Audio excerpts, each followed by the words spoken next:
Hi everyone, আজকে একটা খুব ইন্টারেস্টিং ব্লগ নিয়ে তোমাদের সামনে আমি চলে এসেছি। আমি অর্পিতা। আর আজকের ব্লগটা কেন ইন্টারেস্টিং বলছি সেটা একটু বাদে ঠিকই বুঝে যাবে। তো দিনটা ছিল গুড ফ্রাইডের দিন। আমি, আমার বর আর মেয়ে সকাল সকাল উঠে খুব খুব খুব সাজুগুজু করে বেরিয়ে পড়েছিলাম সায়েন্স সিটির উদ্দেশ্যে।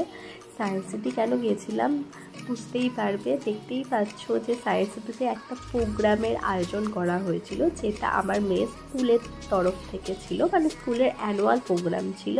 তো সেই জন্যই আর কি সকাল সকাল উঠে সায়েন্স সিটির দিকে রওনা দিয়েছিলাম। তো পুরো সায়েন্স সিটিটাকে দেখো, মানে তাসের দেশ হিসাবে সাজানো হয়েছিল।